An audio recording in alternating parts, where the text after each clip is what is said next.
Então, eu coloquei agora a gravar, peço o vosso consentimento, não é? Damos oficialmente início à nossa segunda Conferência Internacional sobre Direito à Rebelião.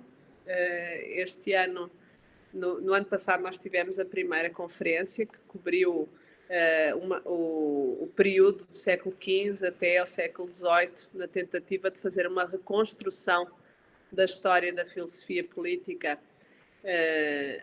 neste período e perceber como é que os conceitos de autoridade política, legitimidade, soberania, representação, revolução, rebelião têm sido propostos e redefinidos ao longo da história, e este ano faremos esta leitura dos séculos XVIII e XIX. E começamos com o professor Luciano Otais, professor associado da UniOeste, que eu agradeço imensamente por ter aceito o convite, e que nada melhor como primeira palestra do que pensar na contribuição do Kant e da Revolução Copernicana. Então, eu agradeço muitíssimo por ter aceito o convite e passo-lhe a palavra. Então, muito obrigado, professora Marta. Eu agradeço o convite também, e é uma oportunidade a mais de a gente tornar público o que a gente investiga e tal. Eu agradeço também a presença de todos vocês aí, e eu preparei um texto, uma abordagem bem, eu quero dizer, elementar, porque trazendo subsídios que possam ser usados agora, a partir do momento de questionamentos e perguntas. Tentando um pouco me adaptar ao título do evento, Direito à Rebelião, na pergunta, uma perspectiva crítica a partir do legado da história da filosofia política do século XVIII e XIX. Direito à Rebelião, o Kant tem esse tema, não é o caso de eu me aventurar nele agora, a gente pensou, em conjunto com a professora Marta, tratar da Revolução Copernicana, enfim, como o estopim, digamos, o começo da mudança de método para essas condições universais em que a razão humana tematiza e problematiza aqueles conteúdos a respeito dos quais ela não pode começar já tendo certeza, Na verdade, a questão é pensar os problemas e daí encontrar um modo de trabalhá-los e tal. Então, pensar em conceitos e, a partir deles, pensar o progresso deles. E eu preparei, então, um textinho na forma de PowerPoint, que ele vai ser bem breve. Chega uma hora que daqui a pouco ele termina, assim, porque eu não quis gastar a paciência de ninguém e tal. Então, eu vou projetar ele aqui e vou falando sobre ele, vou lendo, vocês também podem ler, e assim a gente vai dar, vamos ver, então, vamos fazer o nosso trabalho sobre, aqui, apresentar. Eu vou colocar, eu fiz uma prova esses dias, um teste num evento também promovido aqui pela UniOeste, e aí eu pergunto para vocês se está visível isso aqui.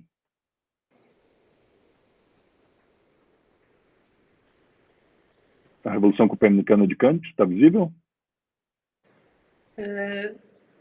Não? Aparece, você está apresentando para todos, mas não aparece o PowerPoint em si. Então eu vou mudar aqui, vou fazer uma coisa diferente, vou fazer uma tela só, tela inteira. E agora acredito que vai dar.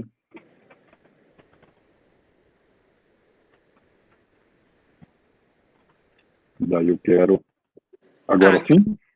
Agora sim, tá. Sim, perfeito. Então tá, eu poderia fazer a pergunta, talvez esteja aparecendo ocultar aqui embaixo uma barrinha, É essa que eu queria ter tirado antes, mas vamos ver se dá. Então, a Revolução Copernicana de Kant, daí eu, tematizando num contexto assim, em que medida ela propicia o acesso ao conhecimento, o acesso à moral, o acesso à história e à política, tá? Então, eu posso deixar como pergunta para vocês, em virtude do tema, direito à rebelião, um tema bem na área da política, da história e tal. Que implicações a Revolução Copernicana aplicada na filosofia tem para o conhecimento, para a moral, para a história, a religião e para a política? Então, olha só, eu vou partir da constatação do Kant do texto de 1794, chamado O Conflito das Faculdades. Ele dizia lá, ele era, né, defensor de que há um progresso do gênero humano para o melhor. Então ele diz lá, cito, né, o gênero humano progrediu sempre para o melhor e assim continuará a progredir para o futuro. Essa perspectiva, então, o final da citação dele, né? Essa perspectiva assenta em um começo bem alinhado da razão, entende? Então nós vamos tratar da crítica da razão pura, 1781, a primeira edição, 1787, a segunda edição da crítica da razão pura. Mas então, 1794, a coisa já estava bem desenvolvida, né, bem assentada. Então, é isso que eu estou querendo dizer, né, essa perspectiva a favor de pensar que o gênero humano progride, sempre progride para o melhor, e continuará a progredir. Então, assenta em um começo bem alinhado da razão, ou seja, aquela perspectiva em que a razão se colocou a si mesma no centro. Ela se tornou o assunto, digamos, né, principal. Daí a gente vai debater sobre isso, né, se tornou assunto para si mesma.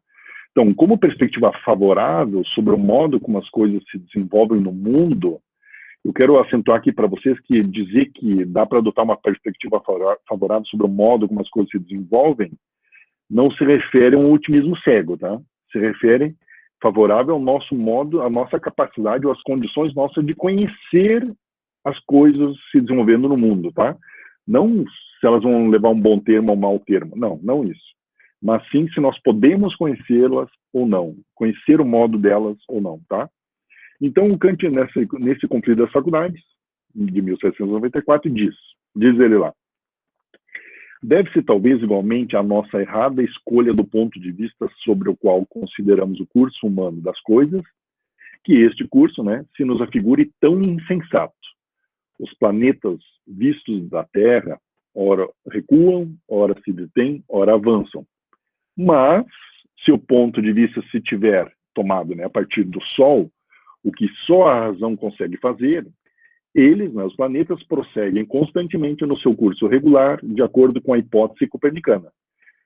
Aí o Kant faz essa observação, mas daí ele coloca um tema político no meio, assim. Ele vai dizer assim, ó, quando interessa a previsão de ações livres, agora do ponto de vista da política, em todos os setores da vida humana, ele vai dizer, a desgraça consiste justamente em não conseguirmos nos colocar neste ponto de vista, ou seja, a partir do centro, a partir do Sol, para encontrar regularidade nas coisas, regularidade no curso do mundo, e uma regularidade que também combina, digamos assim, está de acordo com as condições do nosso modo de conhecer o mundo, tá?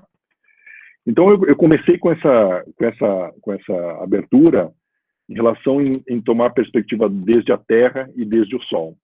E o Sol e a razão, eles são aqui tomados como sinônimos, né? Entende? Como considerar as coisas do ponto de vista central, entende? Não numa perspectiva relativística, digamos assim, mas querer conceber a coisa desde o núcleo, digamos. Então, aí eu tematizo para vocês, nos slides seguintes, alguns slides adiante, uma mudança que dá desde a primeira edição da Crítica da Razão Pura, em 1781, entre uma concepção de escândalo, né, que o Kant diz, o escândalo da razão. A razão se encontra num momento, lá em 1781, esse é o modo de abordar dele, né, se encontra em condições, às vezes, em que ela não sabe dar trato de questões que ela mesma gera, digamos, que ela mesma elabora.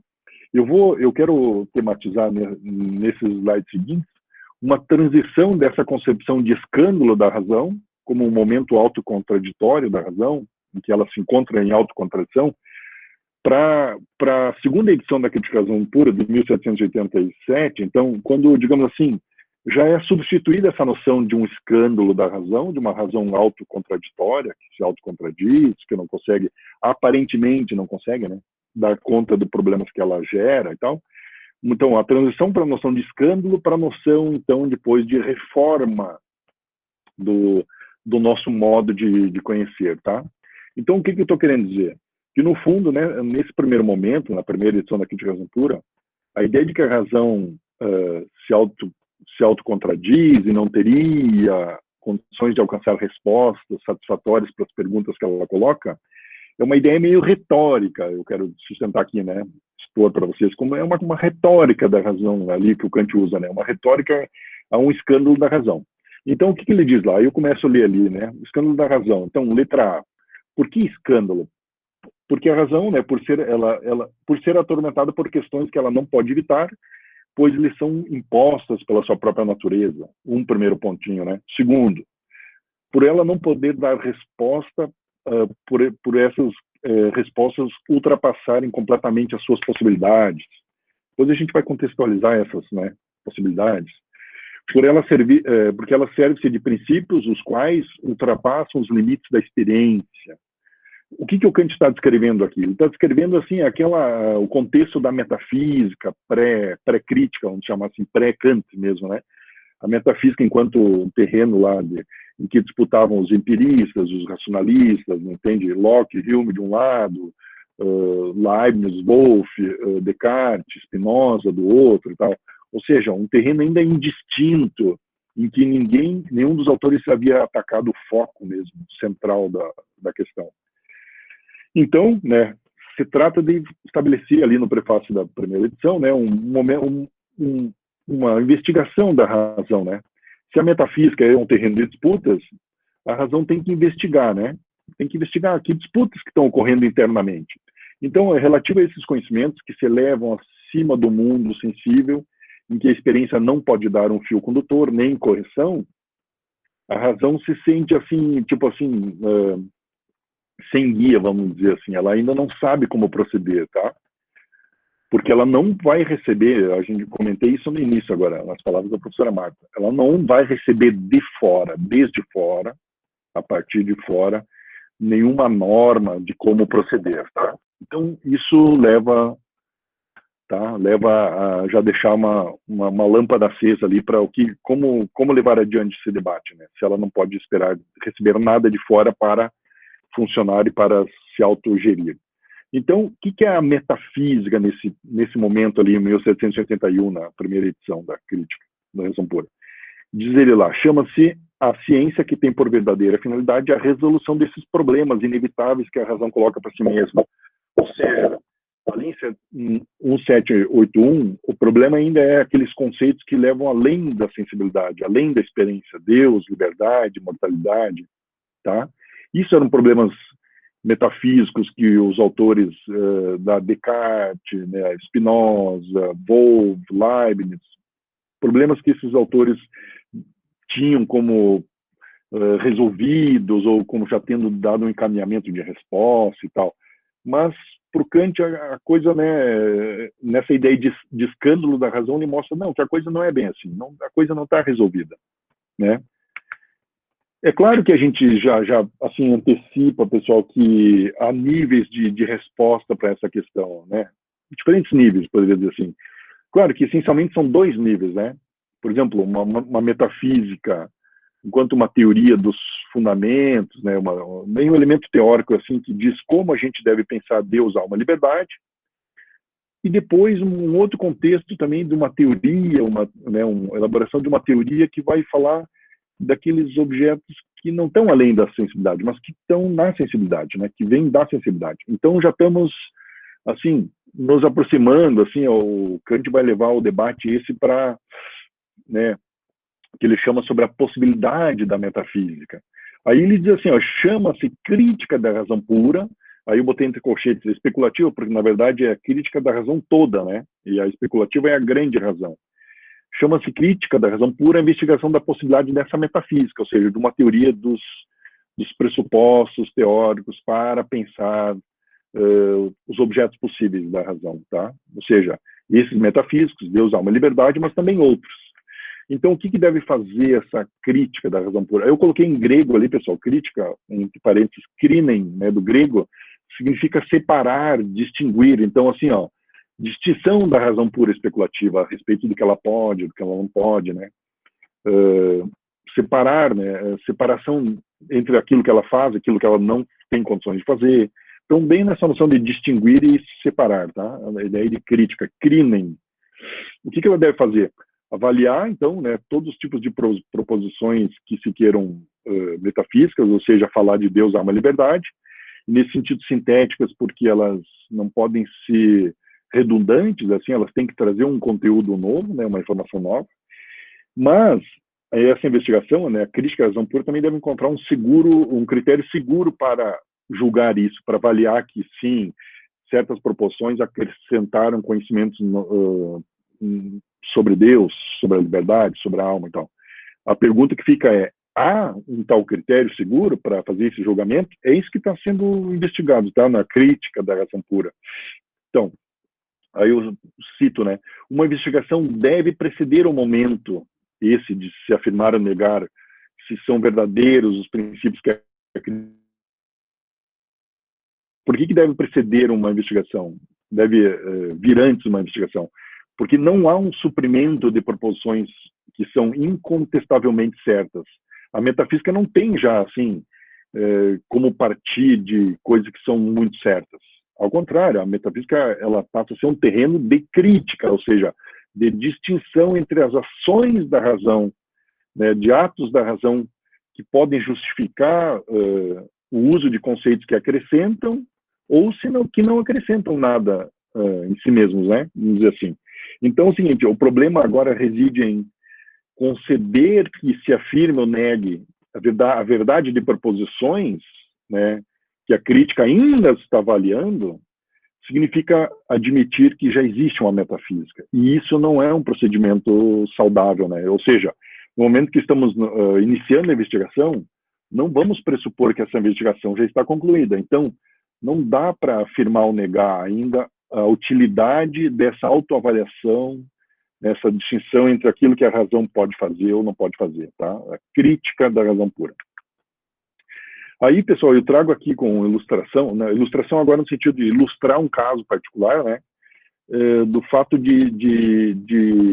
por exemplo, um dado é o seguinte: a primeira edição da Crítica à Razão Pura, 1781, ela demorou 9 anos para receber comentários abalizados do conteúdo dela, né? Quase 10 anos lá com Jacob, Reinhold, os filósofos, os primeiros pós-kantianos, né?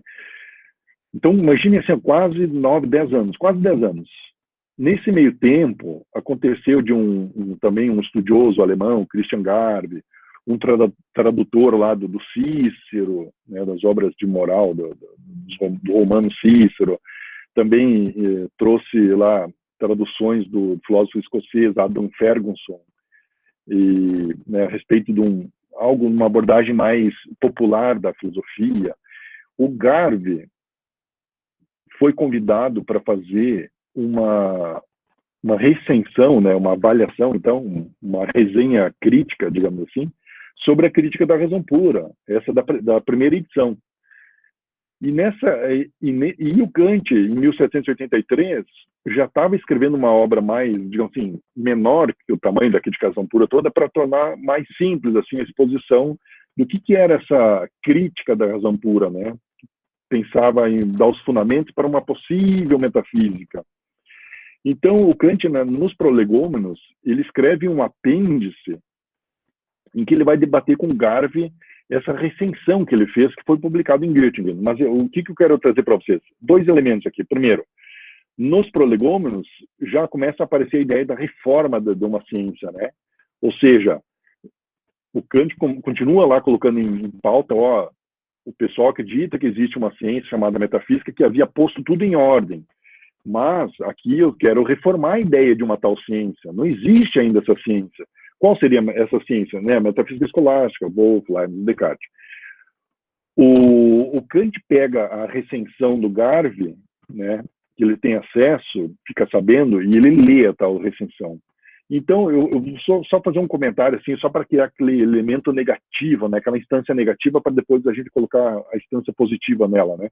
Então, o Kant diz assim sobre o crítico que, supostamente o Garve, né, que teria feito uma avaliação muito negativa dessa ideia da reforma da metafísica. Então, diz lá, cito o Kant, né, um crítico que desfia impetuosamente uma longa série de proposições, das quais não se pode pensar absolutamente nada se não se conhecem suas premissas, distribuindo reprimendas ocasionais, cujas razões o leitor percebe tão pouco quanto compreende as proposições contra as quais elas estão supostamente dirigidas, e por isso não pode nem trazer informação ao público, nem prejudicar-me minimamente na opinião dos conhecedores. Então, assim que o Kant avalia a prestação de serviço de alguém falar sobre a primeira edição da Crítica à Razão Pura, né, na revista e tal. O que aconteceu no apêndice?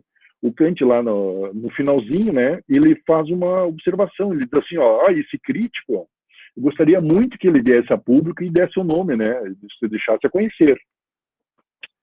Ele diz lá, então, no apêndice, vamos abrir o final dos prolegômenos, né, temos uma edição brasileira agora, a tradução brasileira, além da tradução portuguesa, da edição de 70, e daí está no finalzinho lá o Kant dizendo, ó, quero que diga seu nome, né, você que tem essas ideias sobre a crítica pura e tal.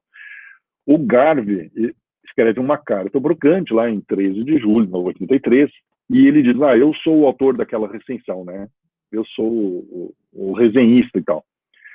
Só que ele, na carta, ele faz uma justificação longa, dizendo, o seguinte, eu tive dificuldades de ler Crítica à Razão Pura, né, ela para mim pareceu muito nova, muito inusitada e tal, mas só que o seguinte, quando eu li, né, essa mesma recensão que eu enviei, eu constatei que ela foi inteiramente adulterada pelo editor da revista, tá? Aparentemente o senhor Heine, mas vamos deixar quieto aqui para não causarmos, né, polêmicas aqui. Então, assim, de fato, ele justifica por A mais B que, né, que não teria escrito aquilo que no modo como chegou e tal, e depois o Kant vai responder numa carta seguinte, eu vou citar alguma coisa ali depois dessa carta, e o Kant vai dizer, não, tá, entendi que você é uma pessoa idônea e tal, tudo bem. Mas o que o Kant aproveita desse mal-entendido? Então, diz ele lá, né? Então, assim, considerando que os prolegômenos, ele abrevia a exposição sistemática da crítica à razão pura para facilitar a transmissão do conteúdo e remediar os mal-entendidos, segundo o Kant, né, o julgamento desse crítico que eu li anteriormente oportunizou, diz ele, alguns esclarecimentos que podem proteger o leitor desses prolegômenos contra uma má interpretação. Exemplo, a má compreensão, né, que o resenhista expõe sobre afirmar que a filosofia de Kant é um idealismo transcendental. Porque nós temos vários tipos de idealismo ali naquele contexto, né? O racionalismo é um idealismo, né? De certo modo, mas a gente vai ver isso adiante, tá? Então, para desfazer essa ideia, essa má compreensão do que é o idealismo transcendental como método kantiano, a direção de Kant é reforçar o que ele chama ali também nos prolegômenos a fértil profundidade da experiência. E aqui eu venho com outro tema anexado que eu mencionei antes, né? A metafísica, ela tem vários níveis, ela pode ser uma teoria sobre objetos sobre os quais nós não temos informação na sensibilidade, né? Liberdade, Deus, alma, e sobre objetos da experiência. Então, quando chega essa polêmica de dizer, o que é o idealismo transcendental? O Kant vai dizer, olha, o idealismo transcendental, como a minha teoria, ela tem relação com a experiência, com tudo aquilo que a experiência pode me trazer. E a gente já sabe, então eu coloquei brevemente ali, que transcendental, sempre, pessoal, isso seria bom que vocês decorassem, né, marcassem, assim, sempre tem relação com as condições do sujeito, né? Ele tem lá a frase lá na introdução da crítica da razão pura, né? Chama o transcendental ao nosso modo de conhecer as coisas, tá? E não as coisas mesmo, o nosso modo. Então isso é transcendental. O que é experiência, pessoal? É tudo aquilo que está diante de nós, está diante do sujeito, tá? Então a experiência é objeto para o sujeito. Idealismo eu vou defender agora na sequência, porque eu quero problematizar justamente isso.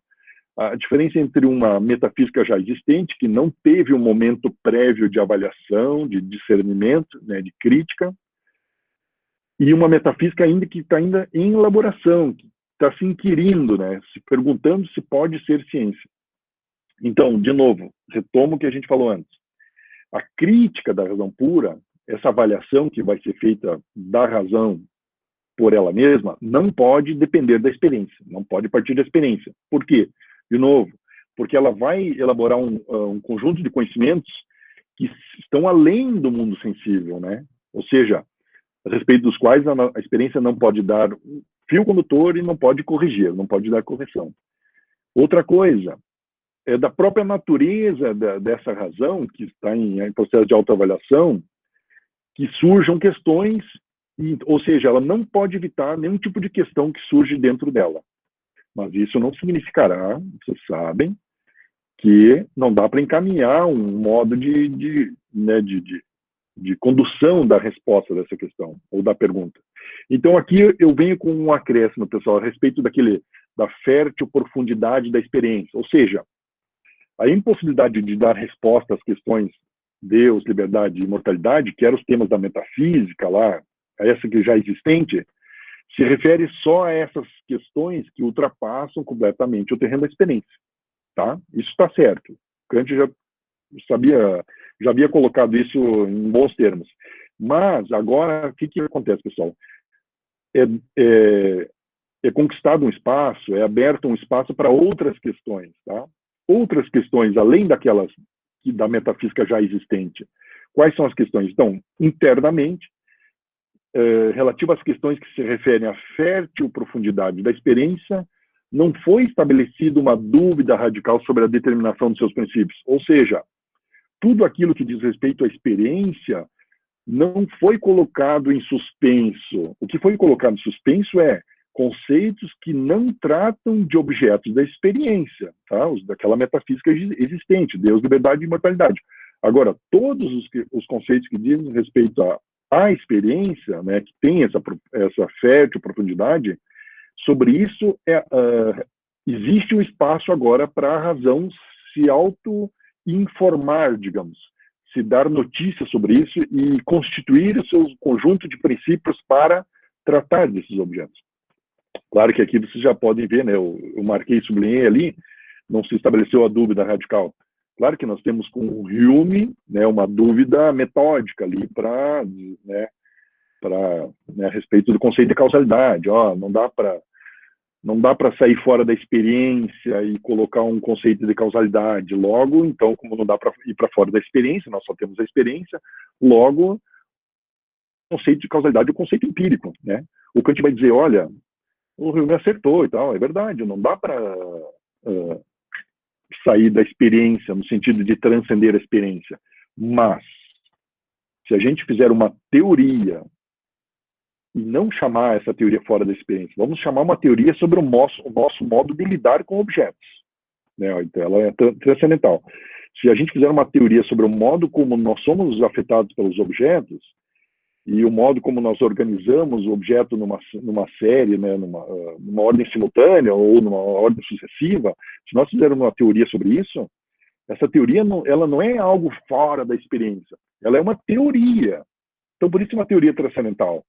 Então, assim, o Kant vai chegar com a conclusão que, se nós não saíssemos da experiência, nunca poderíamos encontrar o fundamento racional do conceito de causalidade, tá?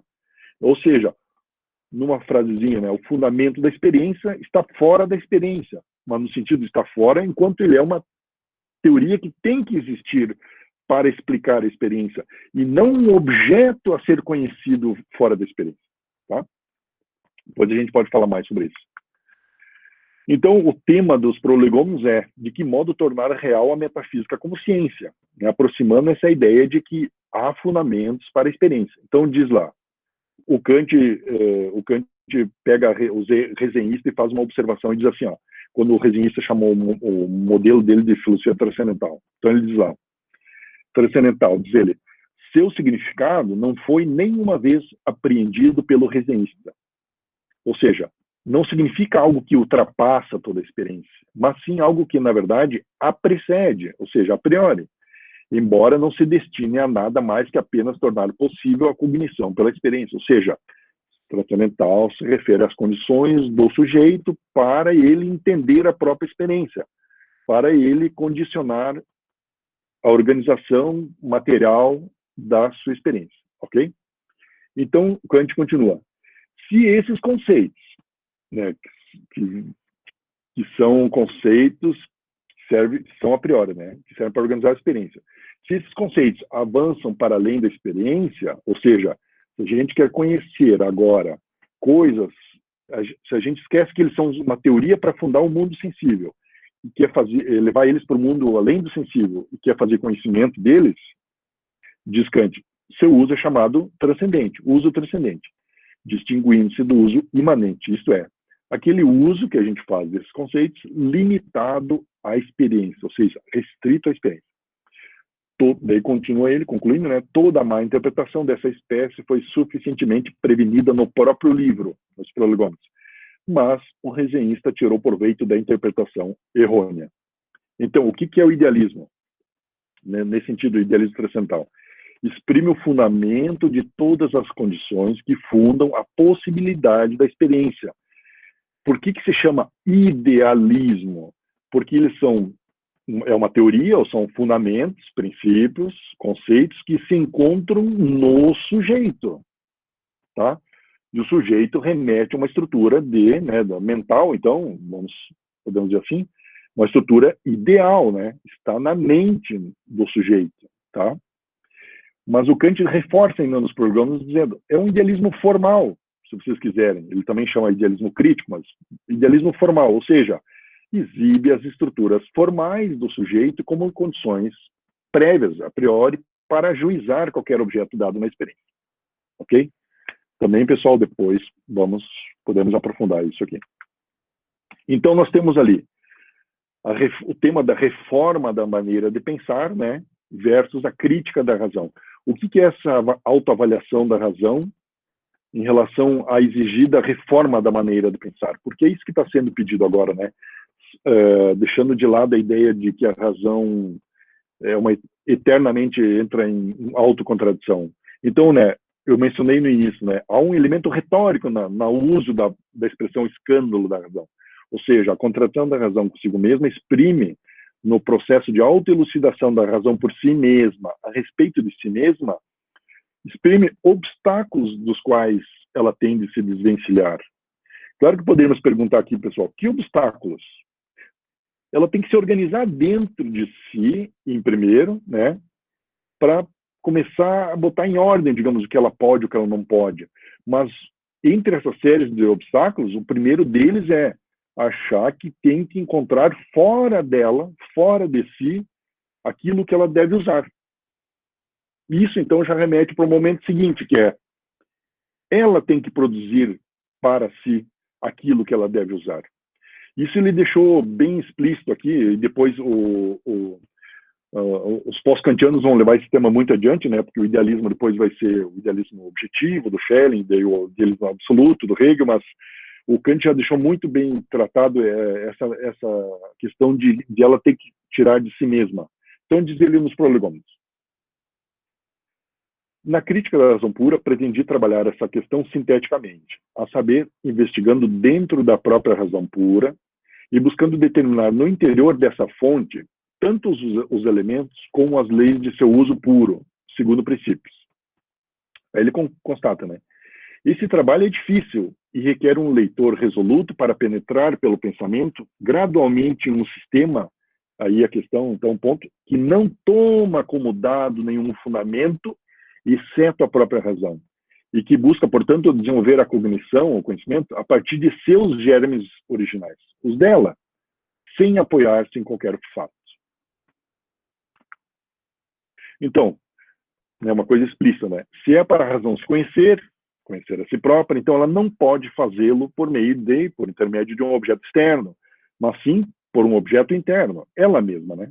Para ser avaliada, ela se torna em objeto para si. Ela é um objeto interno, vamos chamar assim. Claro que, nesse sentido, agrega-se aquela outra dimensão, né, de a metafísica não precisar ser só uma teoria de objetos que estão além da sensibilidade, tá? Interessará agora, vamos dizer, a razão avaliar os modos pelos quais ela também é afetada por objetos sensíveis, para falar disso, tá? Para isso, ela possui faculdades que ela guarda sob si, né? Sensibilidade, o entendimento, faculdade de juízo, faculdade de imaginação transcendental, e ela própria, a razão, né? Enquanto ela é a grande faculdade. Então, aqui é uma transição, pessoal, né, da noção de um escândalo, da razão que auto se contradiz, para a noção de reforma da perspectiva da razão sobre si mesma, tá? Ou reforma do modo de encarar, reforma sobre a maneira de encarar a si mesma e encarar o mundo e os objetos aos quais ela tem acesso, tá? Agora se apela mais para a noção de reforma. Então, o que exprime a noção de reforma? Aí vem o Kant também está dizendo isso para o Garvey ali na resposta, na carta em que ele responde ao Garvey, dizendo, tá bom, tudo bem, entendi que não foi você o autor da resenha, né, porque ela foi adulterada. Então, o que é a noção de reforma? Diz Kant, exprime a necessidade de pôr limites à faculdade de entendimento, se vocês quiserem, à faculdade de conhecimento humano, em vez de sacrificar qualquer coisa das pretensões humanas. É só em relação ao conhecimento descobrir o que nós podemos conhecer, de que modo nós podemos conhecer. E isso fica limitado, tá? A gente sabe que é limitado, né? Só aquilo que fornece intuições, só aquela matéria que é visível para nós, que nós temos acesso pelos 5 sentidos, é matéria passível de ser determinada, como ela apareceu, como ela era, quais as suas propriedades e tal. O restante não mais. Então nós temos aqui, pessoal, uma outra nuance, ó. Parece que agora os problemas daquela metafísica que já existia, que era Deus, alma, liberdade, ficam mais de lado e também abre-se uma nova sala com uma nova atenção, com novos objetos, uma nova preocupação, que é o que nós podemos conhecer mesmo? Podemos conhecer aquilo que afeta a nossa sensibilidade. Então, o Kant disse ao Garvey lá, na resposta, na carta de resposta, tenha a bondade de lançar tão só mais um olhar sobre o conjunto da obra, na Crítica da Razão Pura, e notar que o que trabalhei na crítica não é, de modo algum, metafísica.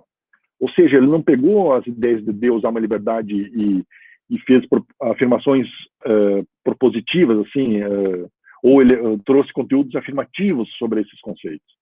Não é uma metafísica, mas sim uma ciência inteiramente nova, que até agora ninguém havia tentado, a saber, a crítica, a avaliação de uma razão que julga a priori, tá? Ou seja, a crítica de uma razão que elabora para si os critérios para ponderar o quanto o entendimento conhece a respeito do mundo, entende? O quanto a sensibilidade pode receber a matéria do mundo, né, da natureza, tá? Essa grande razão vai fazer essa função, né? Então, o que ela julga? Julga tudo isso que ela pode fazer dentro dos limites que existe para ela. A ideia dos limites, é claro, né, pessoal, ela surge já no contraposto em relação àquela metafísica que já existia, que trouxe os problemas, né, a respeito dos objetos, Deus, alma, liberdade. Então, a coisa está limitada, a gente sabe que aquilo está além do limite do conhecimento. E o que está dentro do limite do conhecimento? É isso que motivou a crítica, a avaliação de uma razão a respeito do que ela pode, sem depender de nada dela, fora dela, tá? Da experiência e tal. Por isso, a priori. Tal reforma trata de separar a noção de crinem, né? A misturança, eu usei essa palavra que é brasileira, né? Ou seja, a amálgama, a miscelânea da faculdade da razão com outras faculdades cognitivas. O Kant menciona, né? Locke, Leibniz, cada pouco eles usavam de um artifício para dizer que a razão funcionava um pouquinho mais, um pouquinho menos. Para o Kant, está bem explícito, né? Ele vai dizer lá no prefácio da Crítica da Razão Prática, a razão ela é uma e é una. Só tem uma razão. E ela é una, digamos, vamos dizer assim. Não dá para agregar nada mais ela. Porém, no mesmo prefácio lá da Crítica da Razão Prática, ele diz, ela distingue-se apenas em suas aplicações. Aplicação teórica, na aplicação prática, na aplicação especulativa. Então, daí nós temos os nomes para isso aí, tá, pessoal? Então, a razão teórica ou teorética é sempre só o entendimento, que no alemão é Verstand. É sempre o entendimento. É esse entendimento que está limitado a poder determinar aquilo que a sensibilidade fornece, né, a matéria, tá? É o entendimento. Esse precisa de limite. Por outro lado, a razão é prática, ou seja, além da parte que, né, além do limite do conhecimento dos objetos sensíveis, que são fornecidos pela sensibilidade, a razão também vai executar, num plano agora não mais sensível, mas inteligível, o domínio para, também, tirando de si mesma, normas, regras para estabelecer a determinação do agir humano. Então, ela é praktische Vernunft, tá? Olha só, não é mais Verstand, ela já é Vernunft, tá? E tem a grande razão, eu chamo a grande razão, né? Em aula eu digo a grande razão, que é a Vernunft, ou seja, é a razão especulativa. Depois a gente pode chegar a maiores nuances sobre isso. Então, olha só, como avaliação da grande razão, crítica da razão pura especulativa, essa crítica designa, essa razão pura designa o conjunto, a totalidade das estruturas a priori que estão sob si, que ela descobriu que estão sob si, que ela elaborou e chegou a uma constatação de que são válidas. Ou seja, dela mesma, dessa razão pura, se extrai uma doutrina da sensibilidade pura, né, estética transcendental, que condiciona a apresentação da matéria a ser conhecida. Essa doutrina ela é constitutiva, ou seja, não dá para, entende? Ela tem validade imediata, vamos dizer assim, a priori. Extrai também um conjunto de regras formais, que o Kant chama de um cânon, né, para trabalhar dentro dos limites, para determinar aquele material que foi fornecido pela sensibilidade. Isso é feito pelo entendimento, então, como faculdade que existe em nós, independente da experiência da pessoa, antes da experiência. Isso é desenvolvido na analítica transcendental. Esse momento também é constitutivo. E, em terceiro momento, extrai dela mesma normas para gerir as questões que surgem, que nasceram das autoinquirições, digamos, da razão, e que não tem referência à experiência. E aí tem o tema da razão a priori, que é o capítulo da dialética transcendental, mas são questões, então, que conservam a aparência de sempre se referir ao mundo sensível. Então, aqui a razão, a grande razão, tem um papel principal de encaminhar o pensamento desses conceitos. Enquanto que nos dois momentos, da sensibilidade e do entendimento, a matéria ela é determinada pelos conceitos, aqui nesse terceiro momento, os conceitos são pensados apenas. Então, aqui estaria uma apropriação do Kant daquela metafísica já existente. Ele vai dizer como devemos pensar o conceito de Deus de modo crítico, ou seja, para não nos enroscarmos em afirmações que dizem algo além do que a gente pode sustentar. A mesma coisa em relação à liberdade, como aprender a pensar o conceito de liberdade e ele ter um resultado na esfera prática depois, né, no domínio em que começa a razão prática, e também a noção de alma, né? Por que não dá para tratar da alma como um objeto de conhecimento e fazer uma psicologia pura, mas temos que pensar só de modo, por analogia, né, esse conceito de alma. Aí, então, o ponto é o seguinte, nesse terceiro domínio, o uso da razão, digamos, o uso dos conceitos é regulativo. Tudo que se faz aqui para gerir as questões, nesse terreno a razão opera regulativamente, ou seja, não está constituindo o mundo, nunca está falando no mundo, está falando da razão mesma, do modo como ela deve se organizar para pensar certos conceitos que o mundo também não deu, digamos. O conceito de Deus não veio do mundo.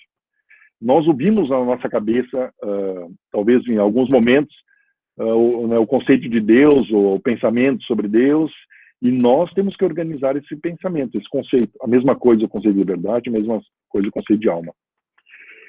Então, essa noção de reforma, e aqui eu encaminho para o fechamento, tá, pessoal? Essa noção de reforma, ela foi trazida já na segunda edição da Crítica à Razão Pura, através da noção de giro copernicano ou revolução copernicana.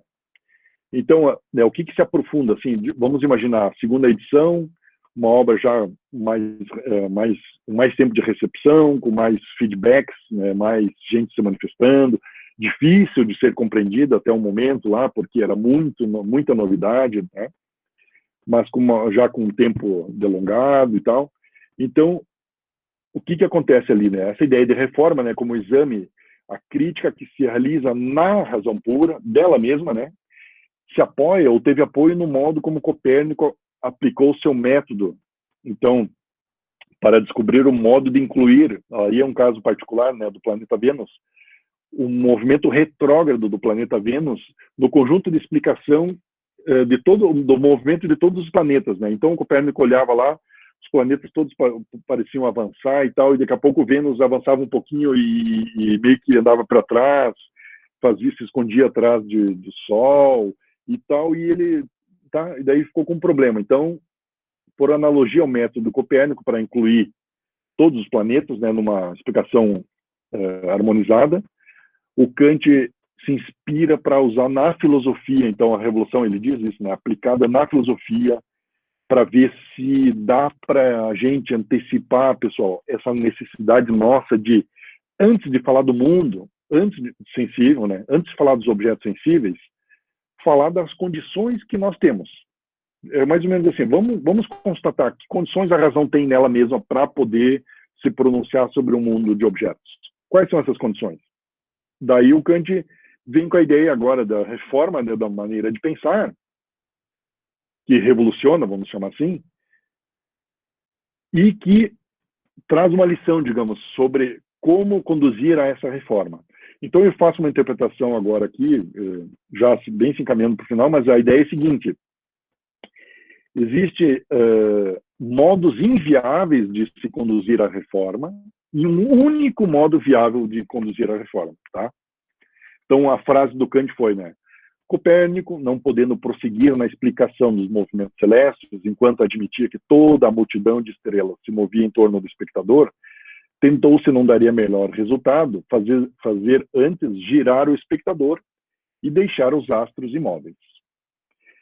Essa frase aqui, nós temos que ver nela, ainda que ela resulte no resultado invertido, aparentemente invertido do resultado da reforma copernicana, eu quero que nós atentemos para isso, para o apelo intuitivo e para o apelo conceitual que está implícito nessa solução do Copérnico, né?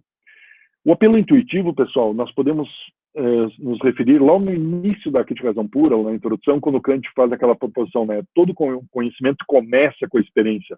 Eu coloquei se inicia, porque os dois termos são válidos, né? É inevitável que, para a gente falar de qualquer coisa no mundo, do mundo sensível, né? A gente tem que ter recebido alguma coisa, não tem? Então não tem como escapar, é inescapável. Todo o nosso conhecimento começa com a experiência. Ou a gente foi afetado e recebeu a informação sensível do mundo, ou a gente não sabe nada ainda sobre isso, tá? Isso intuitivamente é ok, é correto. Agora, do ponto de vista de como determinar, como dizer aquilo que apareceu para nós, como fazer juízos para os outros, né? Como comunicar por proposições essa matéria que se apareceu para nós, esse modo formal, esses juízos, nunca isso é dado pela experiência, certo? Isso nós que temos que elaborar, nós que temos em nós, formalmente, né? Poderíamos dizer, são estruturas formais que existem em nós, estão em nós, e é sobre isso que nós temos que nos atentar, pessoal, como sendo a priori, ou seja, antes da experiência. Nós temos que fazer um inventário do modo como a gente pensa, do modo como a gente faz juízo, poderíamos dizer, dos modos como a gente liga sujeito e objeto, sujeito e predicado, né? Sujeito, verbo e predicado. De que modo nós fazemos isso?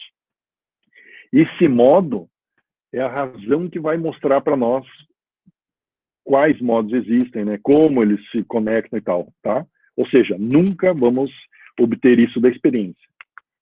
Então, o Kant explicita em dois momentos, ou como sendo dois os momentos, né, envolvidos para alinhar a perspectiva, a fim de que essa perspectiva denote que alguém tem uma noção reformada, digamos, da maneira de conhecer, ou crítica a respeito da maneira de conhecer. Um realinhamento, momento um realinhamento do ponto de vista do conceito, e o outro um realinhamento do ponto de vista da intuição, ok? Vamos ver isso agora.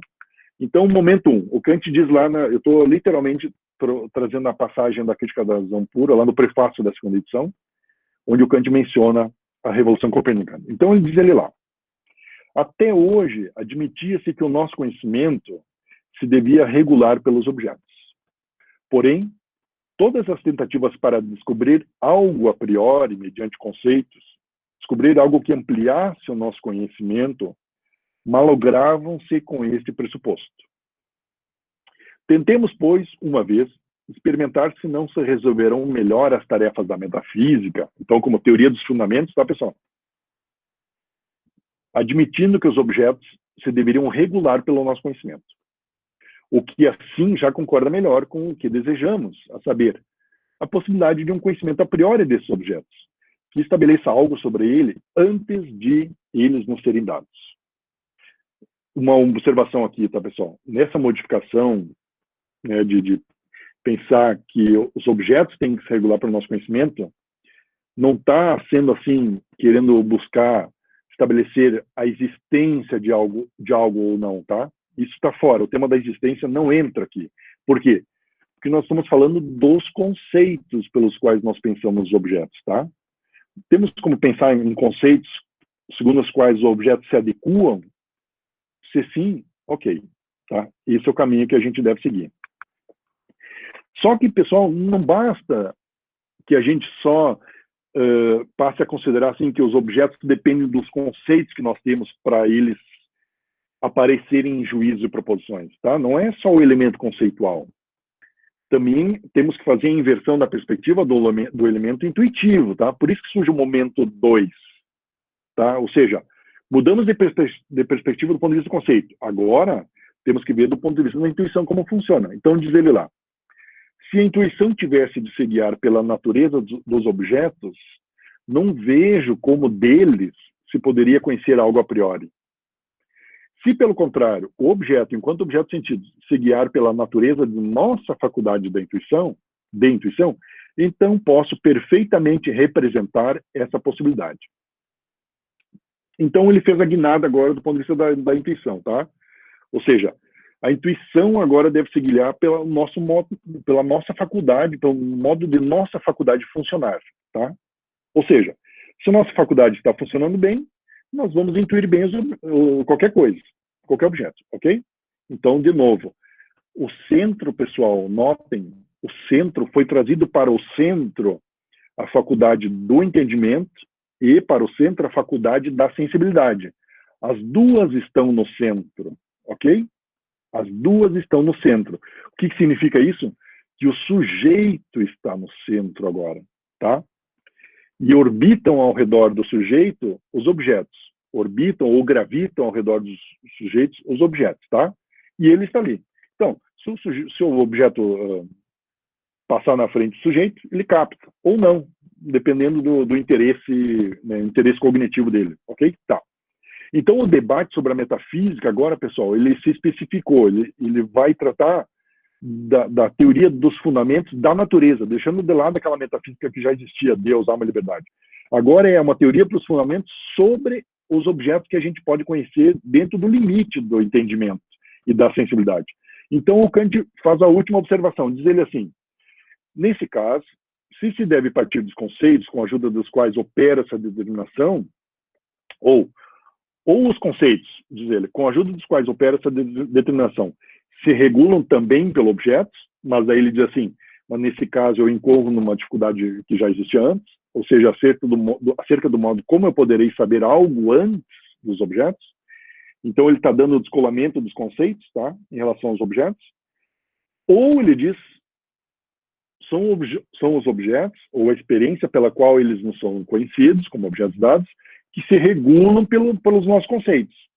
Nesse caso, eu vejo um modo mais simples, diz ele, de sair do embaraço, ou seja, de realizar toda essa mudança de colocar no centro sensibilidade e entendimento. É o seguinte, olha, a experiência sempre vai depender dos nossos conceitos. Então, os conceitos são primeiros, a priori, vamos chamar assim, existem em nós, extraídos da própria razão, são primeiros em relação aos objetos.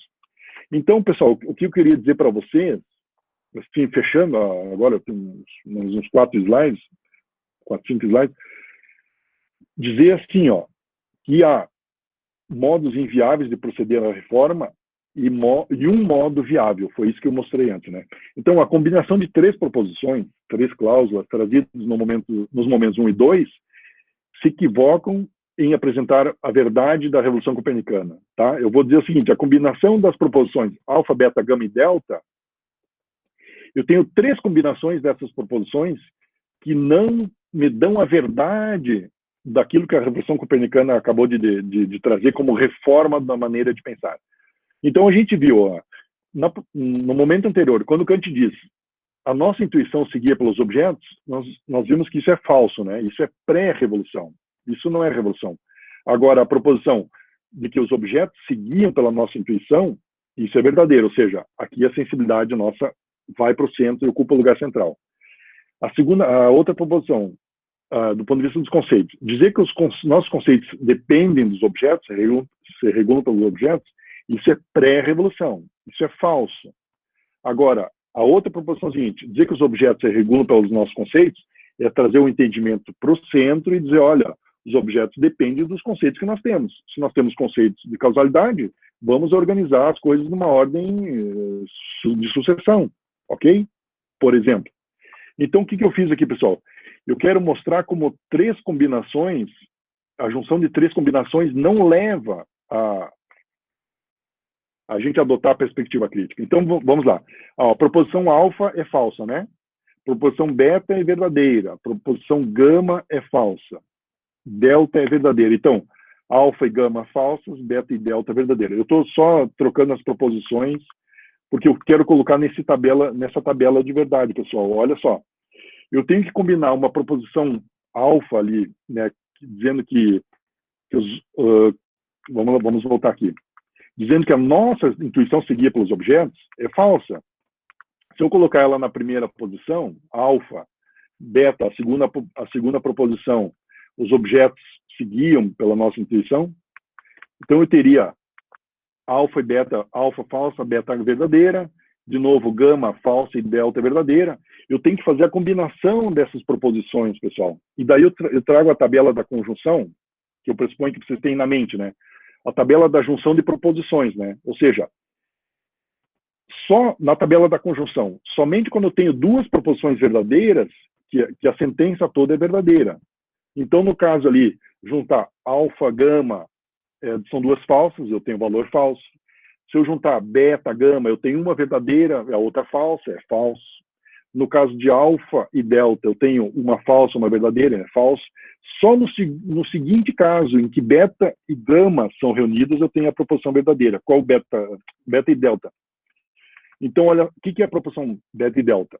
Dizer que os objetos seguiam pela nossa definição e que os objetos se regulam pelos nossos conceitos, isso é a perspectiva da reforma trazida pela filosofia transcendental e pelo chamado idealismo crítico, né? Ou seja, que idealismo que separa os objetos de conhecimento e objetos de pensamento, e reforma, pessoal, acentua o lema transcendental, que eu chamo de lema, que está lá na Crítica da Razão Pura, no prefácio da segunda edição, que é muito importante para nós, pessoal, em todos os assuntos relativos em todos os assuntos humanos. Eu vou dizer assim, em todos os assuntos humanos, que é que nós só conhecemos das coisas, só conhecemos a priori das coisas, o que nós mesmos nelas colocamos. Nunca vem nada das coisas. Sempre vem apenas de nós mesmos, do nosso pensamento, da nossa sensibilidade, ok? Então, nós poderíamos, assim, ó, pegar aquelas proposições que estavam falsas, né? Alfa, dizer que a nossa intuição seguia pelos objetos, e gama, dizer que o nosso conceito se regula pelos objetos, e considerar nesse momento como proposições que enquadram o empirismo e o ceticismo de Locke e de Hume, e vamos criar mais duas aqui, um alfa asterisco e gama asterisco, né? E vamos complementar elas. E ao dizer que a nossa intuição seguia pelos objetos como em coisas em si mesmas, e ao dizermos que nossos conceitos se regulam pelos objetos como coisas em si mesmas, em que se enquadra o racionalismo ou idealismo dogmático e material de Descartes, poderemos dizer assim, pessoal, por que o racionalismo entra também no erro da falsidade dessas proposições? Porque, para o racionalismo, o objeto nunca vem da sensibilidade, porque eles não têm uma teoria da sensibilidade. Ou seja, quando se diz que algo vem dos objetos, na verdade, esse objeto já foi um construto racional, puramente racional, né, do pensamento. E da mesma forma, os conceitos, né? Dizer que os conceitos se regulam pelos objetos, como coisas assim, significaria também, primeiro, fazer o construto de algo que é um objeto e dizer que nossos conceitos são tributários daqueles objetos que existem na natureza, o que é falso, porque para o racionalismo não existe a natureza na amplitude em que o Kant traz, em que só a sensibilidade pode nos trazer essa matéria a ser conhecida.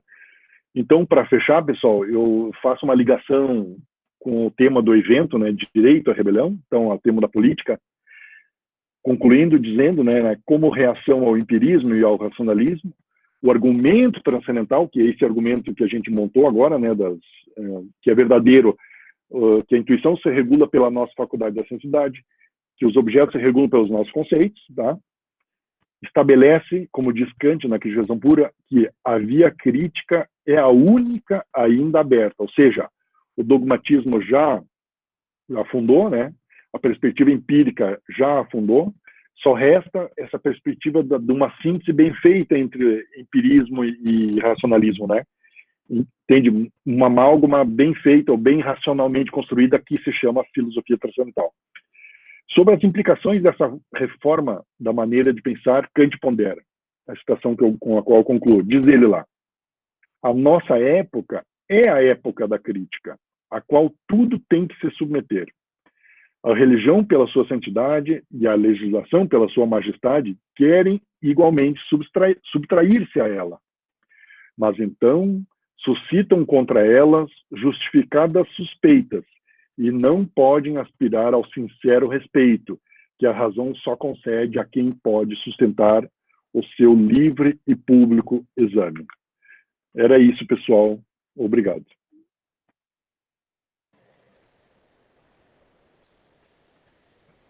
Obrigada, professor Luciano. Maravilhoso.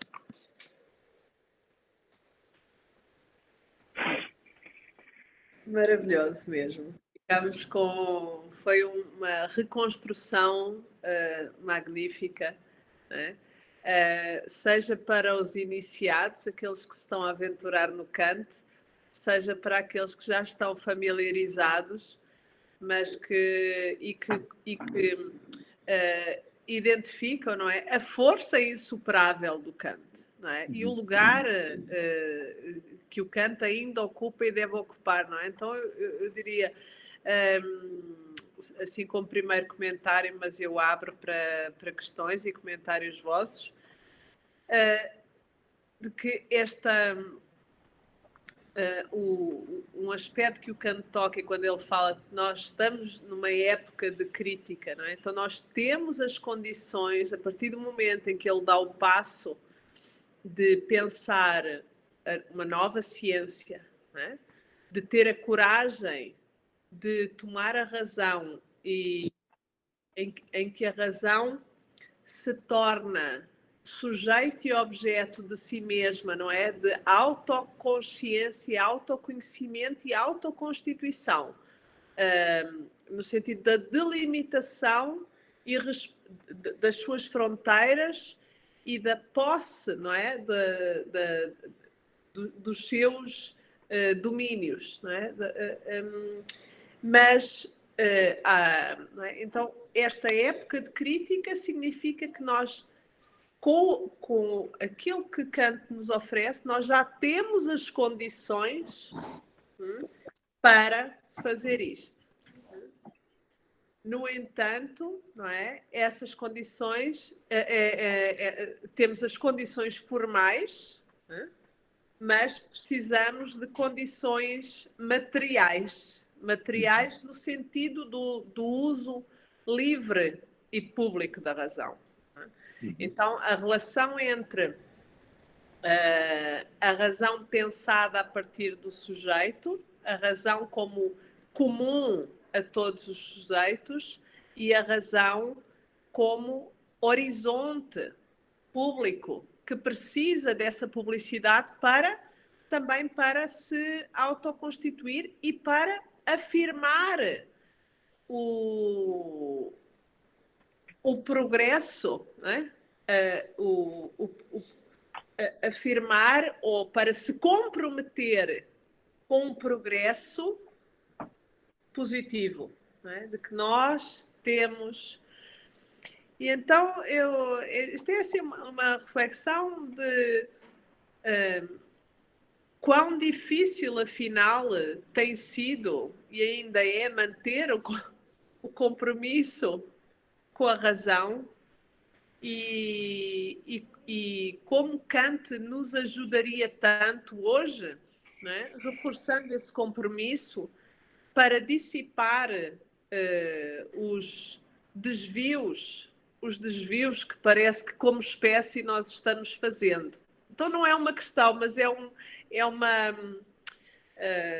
Eu digo, eu às vezes digo, ainda bem que os filósofos e aqueles autores que nós trabalhamos e que nos são tão caros já não estão cá para ver o mundo, porque eu acho que eles ficariam horrorizados. Né?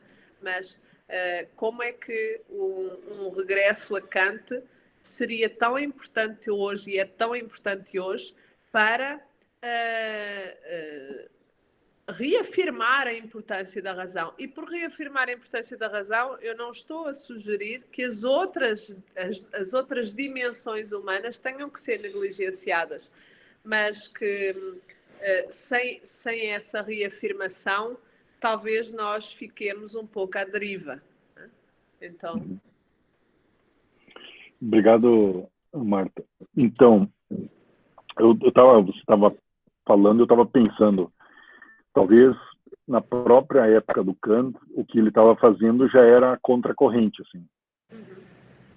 Ou seja, e daí isso talvez sirva assim talvez de uma luz no sentido de que, ainda que estejamos à revelia da marcha, digamos, da maré, digamos, isso não é, né, ou seja, que sejamos resistência, isso não é empecilho nenhum, né, porque eu acho que é justamente essa resistência que, por algum meio, assim, meio oculto, transmite energia para a coisa se produzir. Porque imagina, né, imagina assim, o esforço que ele teve de tirar, vamos chamar assim, né, tirar da cabeça critérios que pudessem se tornar válidos para todos, né, nesse sentido, que pudessem ler e dizer, é verdade, eu penso a mesma coisa que você e tal, esse critério é assim, ou a gente pensa assim, ou a gente não vai estar pensando no modo adequado.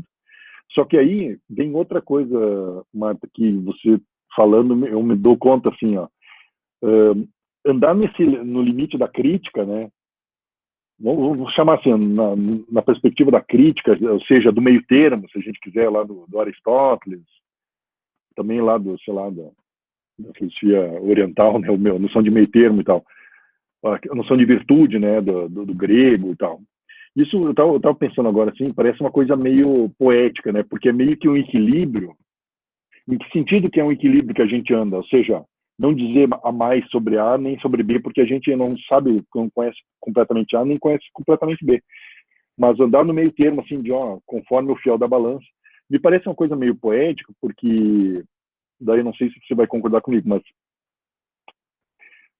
parece que o ser humano não consegue falar sem se melindrar, assim. Ele não consegue falar sem trazer algo de si, mas talvez um algo de si que o outro não é importante para o outro. Assim. Então, como trazer algo de si que seja interessante para o outro? Né? Daí vem a dimensão estética, que é importantíssima, né? Para a sociabilidade humana. Né? Tudo bem, isso é importante. Mas então, assim, deixando de lado a perspectiva estética, e também é quase impossível deixar de lado, impossível, não é quase, é impossível deixar de lado a dimensão estética também. Eu acho que nós, nos assuntos diários, assim, a gente pode se deixar melindrar por aqueles conteúdos que, quando se propunham fazer uma abordagem, ou trazer uma perspectiva normativa ou de orientação, trazem conteúdos meio idiosincráticos, coisas que melindram o outro, sabe? Ou seja, aquelas coisas picuinhas que são muito individuais, que não podem ser de interesse de ninguém. E talvez nesse quesito nós não tenhamos atingido a maestria, entende? Porque, assim, claro, a vida nossa ela é importante, mas principalmente dentro das quatro paredes, ou em casa, ou em família ela é importante.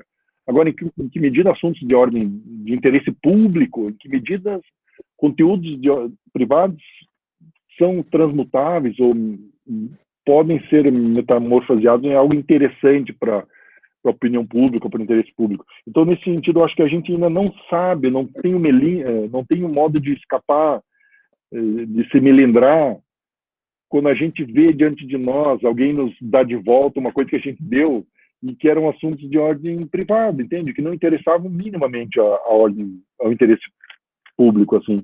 Então, acho que falta maestria para a gente assumir o gosto que a gente tem que sustentar em receber do outro uma abordagem crítica, assim, uma perspectiva mediadora, orientadora.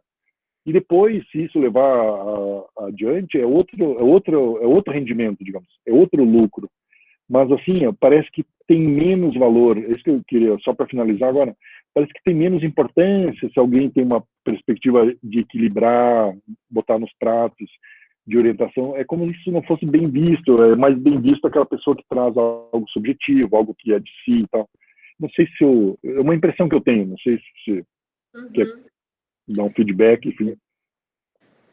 Não, eu concordo, sim. Eu sinto que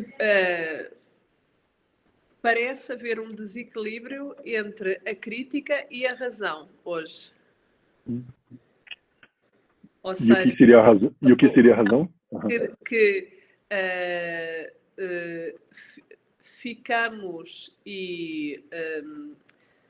porque é a crítica da razão e a crítica que a razão faz a si própria e a crítica como instrumento que, a partir da consciência de si, dos seus limites, consegue julgar, conhecer, pronunciar-se, etc. Então, quando a razão, que é sujeito e objeto,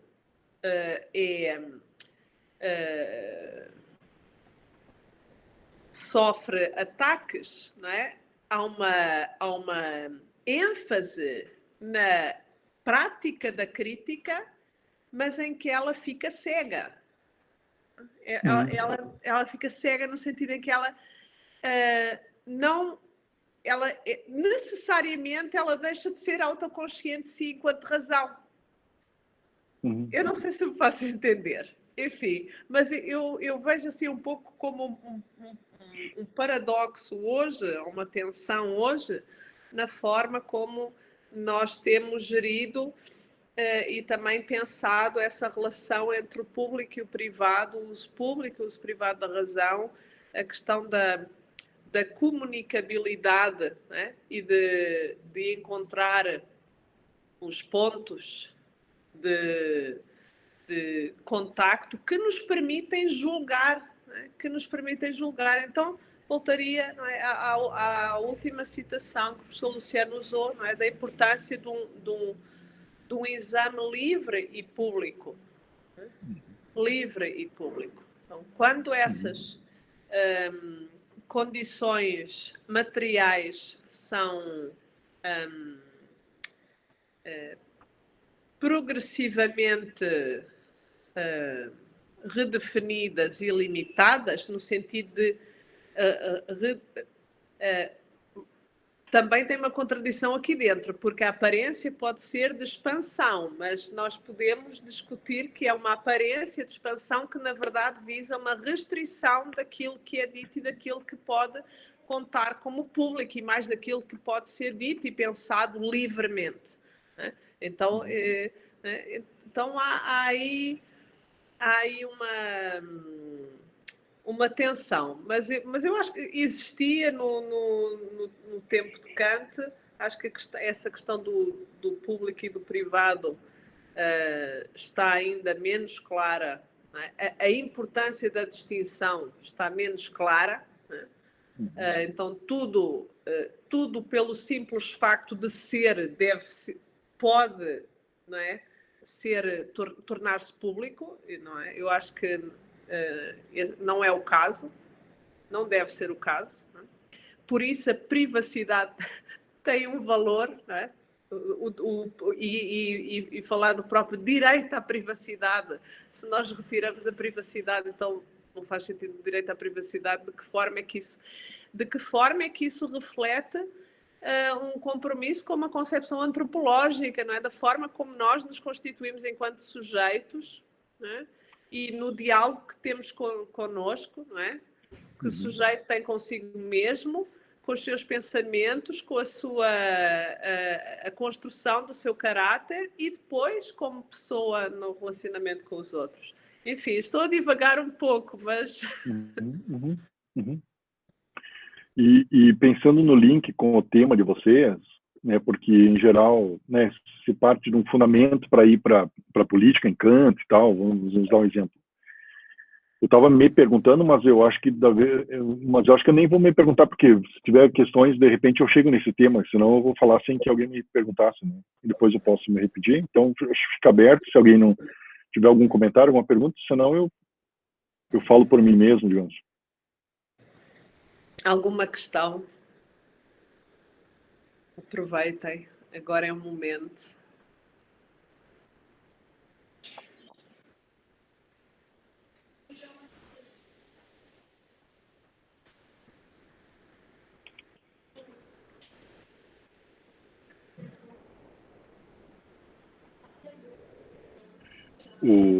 Então, o que eu pensar, o que eu cogito, né? Por exemplo, em relação à proposta do teu evento, a partir da Revolução Copernicana, como imaginar a entrada, a inserção dessa perspectiva no trato com assuntos políticos, por exemplo, no canto já, né?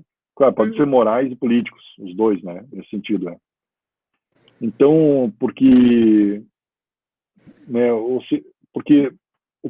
a Revolução Copernicana ela traz muito claramente que nós temos que inserir de conteúdo os nossos conceitos. Lá o conceito de direito, vamos pegar ali o conceito de rebelião, né? E em que medida vai haver aferição da verdade daquilo que nós pensamos como direito e daquilo que nós pensamos como rebelião, por exemplo. E depois direito à rebelião, né? Então acho que isso é um tema interessante, assim, que tem a ver, acho que tem, né, com os teus alunos, com o teu grupo de estudo, porque né, não pode haver por exemplo, uma relativização a respeito do conceito de direito, nem a respeito da noção da rebelião. Tipo assim, o que pode ser entendido por rebelião, né? Não é assim, vale tudo, não é... Então, assim, é isso que eu estou pensando. A Revolução Copernicana como parâmetro para que todos cheguem, eu quero dizer, juntos, ainda que não partam juntos, mas cheguem juntos, a noção de que direito tem uma definição de direito, né, que está sendo usada, que está em pauta aqui, seja em Kant, depois nos demais autores, conforme vai avançar a programação do teu evento, né? E, do mesmo modo, né, direito à rebelião, ou seja, o parâmetro trazido pela Revolução Copernicana parece indicar que podemos chegar num meio termo, num denominador comum a respeito de qualquer conceito que a gente pense socialmente, né, do ponto de vista social. Então é isso que eu acho que é uma coisa relevante nesse contexto de trazer o tema da Revolução Copernicana. Porque, senão, parece que vamos partir daquilo que cada um entende por direito e a partir daquilo que cada um entende por rebelião, depois reúnem-se os dois conceitos, mistura-se, e daí vale qualquer coisa, e não é isso. Então, assim, a Revolução Copernicana ela é muito rigorosa nesse elemento público, vamos dizer assim, da razão de que eu posso exprimir-me tranquilamente, sem medo de violência, a respeito do que eu entendo por direito e do que eu entendo por direito à rebelião. Ou seja, se for feito na Universidade do Mato Grosso do Sul, na Universidade de vocês, um evento com esse título, ninguém precisa ficar preocupado que vai acontecer, o que vai acontecer lá dentro, entende? Vai ser um debate a partir de parâmetros conceituais. E não é assim, entende? Não precisa a polícia ficar lá fora, esperando os manifestantes saírem, porque não vai haver manifestante. Vai haver uma reflexão, uma ponderação sobre conceitos, os limites desses conceitos, entende? Toda uma noção referencial. Então, me parece que a Revolução Copernicana ela traz esse parâmetro, entende? Para não ser um vale-tudo. E isso parece, e parece que se a gente tomar esse parâmetro como norma, parece que sobre ela nós estamos na infância ainda. Sim.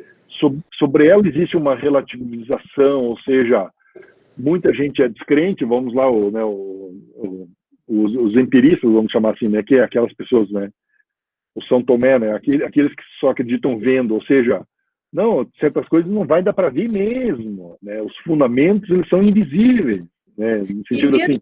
E mesmo vendo podemos ver errado, podemos ter podemos pensar que estamos vendo uma coisa e afinal é outra. Exatamente. Não, e porque o ver não acaba ali, né? O ver é um ver pensado, né? Como diz o Descartes, é a alma que vê no olho que está olhando, digamos. Não é o olho viu e chegou a uma conclusão. Com Kant a gente sabe que o olho viu, mas é o entendimento que vai dizer o que é. Então não foi a sensibilidade que decidiu. E daí, nesse caso, a gente se engana como a sensibilidade decidiu. Não, a sensibilidade nunca decidiu coisa alguma. É o juízo que decide, a nossa faculdade de julgar. Então parece que a crença sobre esse meio termo, esse parâmetro, essa parece uma patologia, digamos, né? Patologia, agora, pegando a palavra, parece o seguinte: não, eu ainda tenho que continuar me deixar afetar por tudo que existe no mundo para ver se eu ainda chego a um tal parâmetro. E, na verdade, o parâmetro já existe. A pessoa não precisa, não carece se deixar afetar por tudo que existe no mundo, porque já está pronto o parâmetro. Só que elas querem ver com os olhos, sentir com as mãos, ou ouvir com os ouvidos, ouvir é modo de dizer, né? E quando elas têm que entender só, entender a existência desse parâmetro. Ou seja, elas precisam elaborar dentro de si esse parâmetro.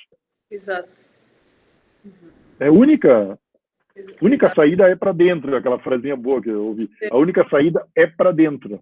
É a única. Exatamente. Não existe saída para fora. Então é curioso isso, né? Isso é curioso. Né? É curioso porque é um deslocamento, não é? É um deslocamento e pode ser provavelmente meio que inconsciente para uma posição de não tomada de responsabilidade. Porque espera-se que as afecções, não é, criem um juízo, não é, miraculosamente gerem um juízo em nós, mas o eu que pronuncia o juízo não tem nem consciência das suas condições a priori, portanto, anteriores àquilo que é dado, nem do seu papel ativo na formação desse juízo. Né? Então, retiramos, elimina-se. Então a questão é como pensar um conhecimento onde o autoconhecimento não está presente no horizonte.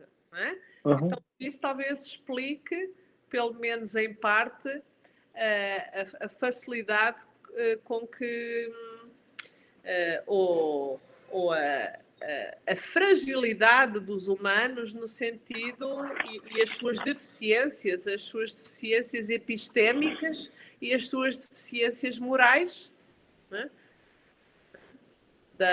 da incapacidade da formação do juízo e da justificação do juízo. Isso me fez pensar agora, você falando, a ideia do ferro de madeira, digamos. Ou seja, querer se basear, né? Quem não assume querer se basear numa ideia de responsabilidade a posteriori, ou seja, isso. Não existe responsabilidade a posteriori. É uma coisa que se autodissolve. Né? Não existe, é ferro de madeira, nesse sentido, né? Ou é ferro ou é madeira. Ferro de madeira não existe. Então é o seguinte, não querer assumir o ônus, talvez vamos chamar assim, dessa tarefa de buscar esse fundamento mínimo, vamos chamar assim, para se eximir de uma responsabilidade, isso acaba com tudo que poderia acontecer, porque não vai ter uma cena seguinte para alguém querer se mostrar responsável a posteriori, digamos. Não existe responsabilidade a posteriori, né, a respeito do que aconteceu. Então é uma contradição em termos, né? Ou seja, ou a pessoa ela assume o ônus, né, do fundamento, de fundar o seu juízo numa perspectiva própria, autofundada, no sentido que ela pode expor, ou acabou tudo que podia acontecer, né? Não tem momento seguinte dos fatos. Então, se eximir da responsabilidade é querer vir pós-fatum, né? Depois que tudo aconteceu, querer dizer, mas eu só cheguei agora. Né? E não existe só chegar agora, depois, é não chegar, na verdade, eu quero dizer, né? Exato. Não existe espaço para isso, para chegar depois. O homem é em ato. Nós somos em ato, né? Está fora, Nós somos em ato, não somos em... que é? Isso não é nem potência, isso é despotência, na verdade, né? Exato. Porque é a negação da potência. E eu diria negação, mas é quase uma... Como é que eu vou dizer? É quase um desaforo também, né? Assim, não sei se você sabe, em português, o desaforo que a gente usa aqui, né? É uma desforra, assim, é uma coisa... Então, isso mas, então, é curioso, né? Enfim, eu também estava me lembrando de, há 3 semanas atrás, acho que faz 3 semanas, nós tivemos na filosofia e pandemia na Oeste e eu tematizei um pouco a questão da misologia, né? O ódio à razão, né? Sim. O ódio ao conhecimento, o desrespeito à ciência, que o Kant já tematizava, ou seja, por que a razão não, dizia o Kant lá, diz na fundamentação, né? Na metafísica das discussões, porque a razão não me trouxe a felicidade que eu achei que ela ia me trazer, porque ela não me trouxe tudo aquilo que eu achei que ela poderia me trazer, eu vou lhe dedicar um ódio, né? E que é isso que a gente estava vendo no país, né? Ou seja, desrespeito à ciência e tal. E daí agora metamorfoseado num ódio àqueles que acreditam na ciência, né? Sim. Ganhou um outro nível o debate. Então tem um pouco a ver de novo com isso aí, com a negação de um parâmetro que a gente pode alcançar, que é comum, que ninguém é o único depositário, né? É de todos. Essa descrença que chama atenção, né? Eu quero um caminho mais fácil. Não sei, várias coisas levam a pensar, né? Tem várias ramificações. Várias ramificações, Alguma questão, algum comentário?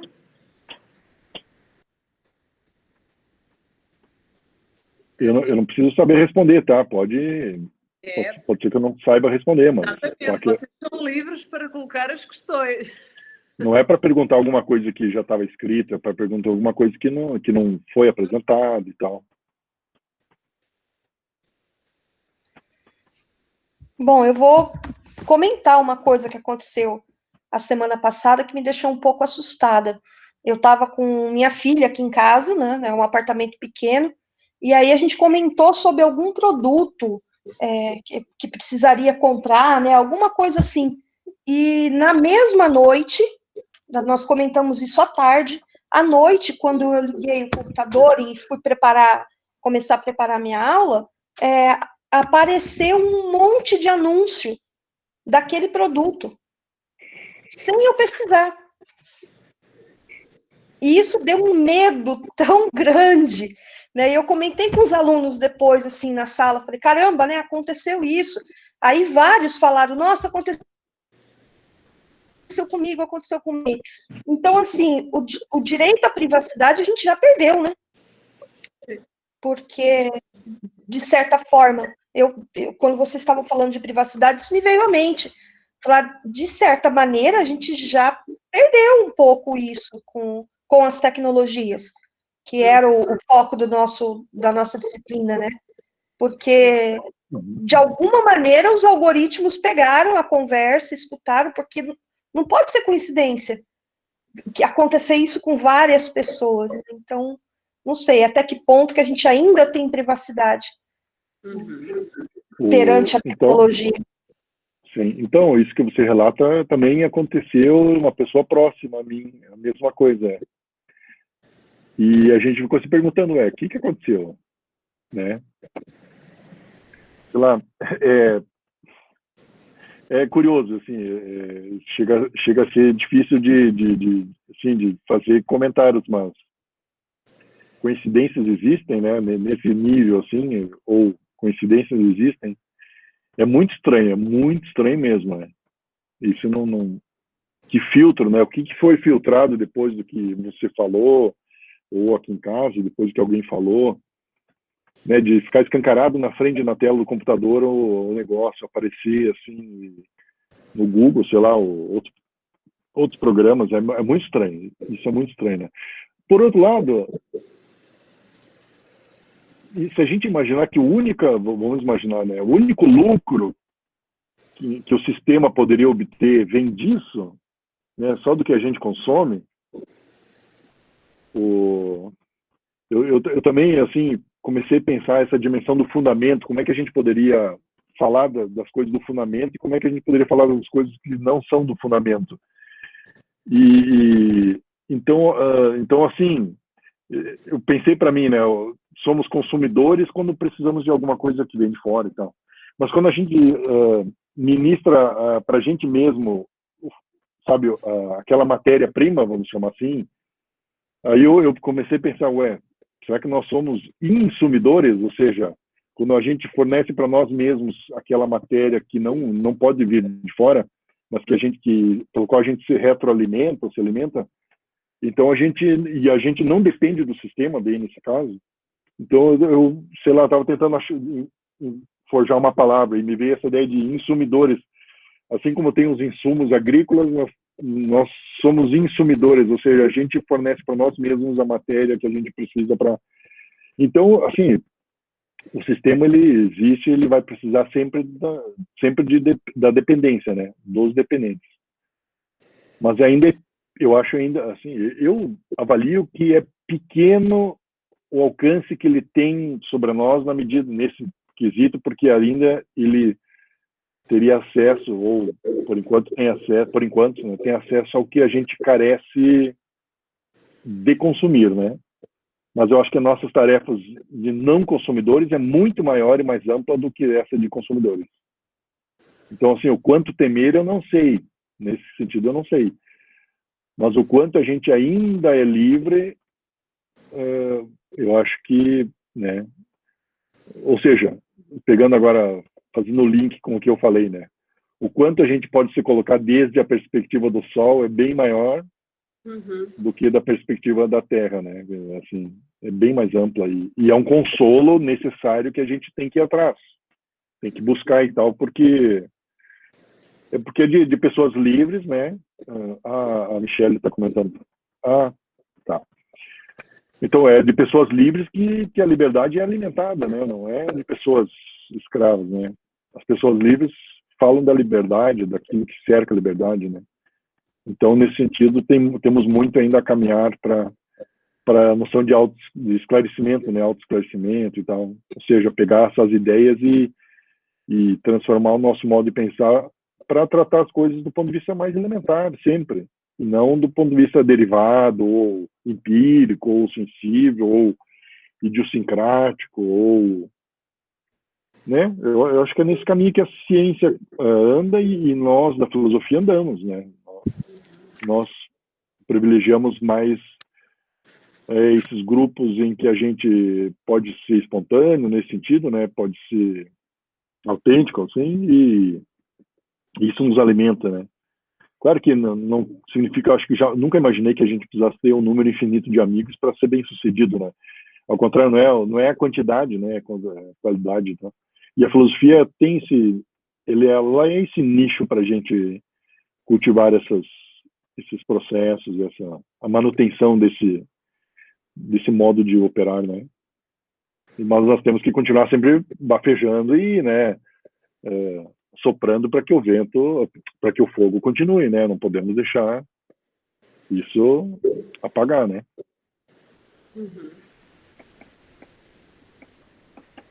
Muito bem. Quero agradecer muito aos presentes e professor Luciano Teix. Muito grata por ter aceito.